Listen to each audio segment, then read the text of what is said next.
वो शख्स जिसने मुंबई की गलियों से अपना सफ़र शुरू किया और अंडरवर्ल्ड का बड़ा नाम बन गया। वो जिसने जुर्म की दुनिया में ऐसा आतंक मचाया कि उसकी कहानी आज भी रोंगटे खड़े कर देती है। जी हाँ, हम बात कर रहे हैं अब्बू सलेम की। आज की इस वीडियो में हम जानेंगे कि कैसे एक मामूली लड़का देश का मोस्ट वांटेड अपराधी बन गया। अबू सलेम का जन्म 1968 में उत्तर प्रदेश के आजमगढ़ ज़िले के सरायमीर गांव में हुआ। उनका पूरा नाम था अब्बू सलेम अब्दुल कयूम अंसारी। एक साधारण परिवार में पैदा हुआ ये लड़का स्कूल में ज़्यादा अच्छा नहीं था, लेकिन ज़िंदगी में बड़ा बनने के सपने देखता था।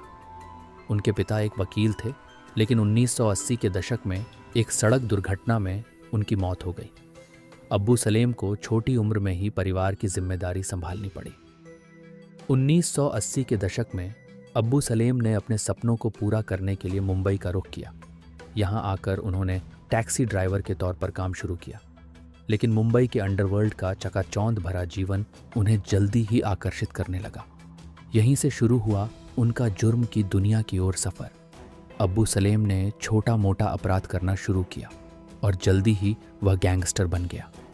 अब्बू सलेम की असली पहचान तब बनी जब वह दाऊद इब्राहिम के गैंग से जुड़ गया।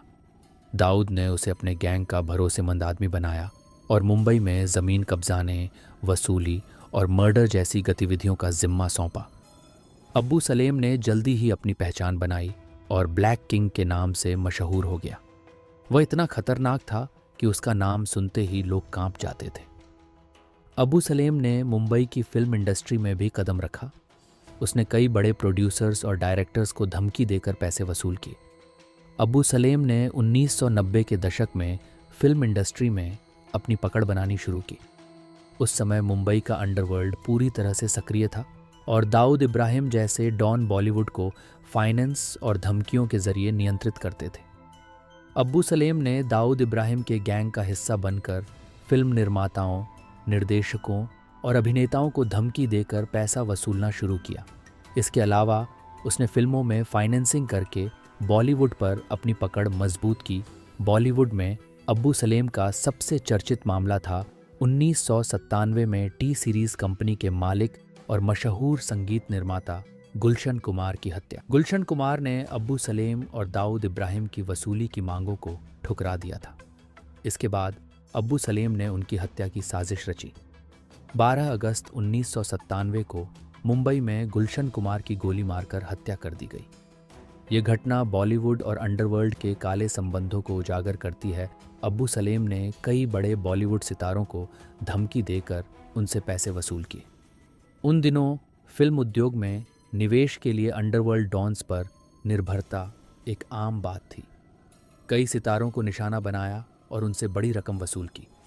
1990 के दशक के अंत में अब्बू सलेम ने मशहूर निर्देशक करण जौहर और महेश भट्ट को फ़ोन पर धमकी दी। उसने उनसे पैसा मांगा और अपने गैंग के लिए फिल्म उद्योग में फंडिंग करने का दबाव बनाया। अब्बू सलेम ने फिल्म इंडस्ट्री की कई हस्तियों से सीधे संपर्क किया। हालांकि उनमें से अधिकांश ने इस बारे में चुप्पी साधे रखी। कुछ मशहूर अभिनेताओं और निर्माताओं के नाम सलेम के मामलों में सामने आए, लेकिन उनके खिलाफ कोई ठोस सबूत नहीं मिले। अब्बू सलेम का सबसे चर्चित और व्यक्तिगत संबंध अभिनेत्री मोनिका बेदी के साथ था। 1990 के दशक में मोनिका एक उभरती हुई अभिनेत्री थी। सलेम ने अपनी प्रभावशाली छवि और पैसा दिखाकर मोनिका को अपने प्रेम जाल में फंसा लिया। सलेम ने मोनिका के करियर को भी प्रभावित किया। उसने कुछ निर्माताओं और निर्देशकों पर दबाव डाला कि वे अपनी फिल्मों में मोनिका को कास्ट करें। हालांकि मोनिका का करियर ज़्यादा नहीं चला, लेकिन उनका नाम सलेम के साथ जुड़ने के बाद सुर्खियों में आ गया। अब्बू सलेम ने फिल्मों के निर्माण और फाइनेंसिंग में भी अपनी पैठ बना ली। उसने कई फिल्मों में पैसा लगाया जो बाद में सफल रहीं। हालांकि इसमें वह अक्सर डर और दबाव का इस्तेमाल करता था। सलेम ने कुछ निर्देशकों को अपनी पसंद के कलाकारों को कास्ट करने के लिए मजबूर किया। ये दावा किया गया कि उसने कई बड़े बजट की फिल्मों को नियंत्रित किया।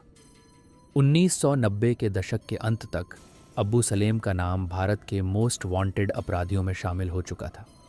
1993 धमाकों के बाद उसने भारत छोड़ दिया और पहले दुबई, फिर बाद में पुर्तगाल भाग गया। 2002 में इंटरपोल ने पुर्तगाल में उसे गिरफ्तार कर लिया, लेकिन भारत लाने के लिए कानूनी लड़ाई लंबी चली। 2005 में उसे भारत प्रत्यर्पित किया गया। भारत लाने के बाद अब्बू सलेम पर कई मामलों में केस दर्ज हुए। 2017 में 1993 के मुंबई धमाकों के लिए उसे आजीवन कारावास की सज़ा सुनाई गई। इसके अलावा उसे अन्य मामलों में भी दोषी ठहराया गया। आज वह महाराष्ट्र की तलोजा जेल में बंद है और उसकी कहानी जुर्म के अंत की मिसाल बन गई है। अब्बू सलेम का नाम सिर्फ अपराधों की वजह से नहीं, बल्कि उसकी प्रेम कहानी के लिए भी चर्चा में रहा। उसका अफेयर बॉलीवुड एक्ट्रेस मोनिका बेदी के साथ था। मोनिका को भी अब्बू सलेम के साथ गिरफ्तार किया गया था और फर्जी पासपोर्ट के मामले में जेल हुई थी। ये प्रेम कहानी भी अब्बू सलेम की ज़िंदगी का एक दिलचस्प पहलू है। तो दोस्तों, अगर आपको ये कहानी पसंद आई हो तो इस वीडियो को लाइक और शेयर करें और हमारे चैनल को सब्सक्राइब करना ना भूलें।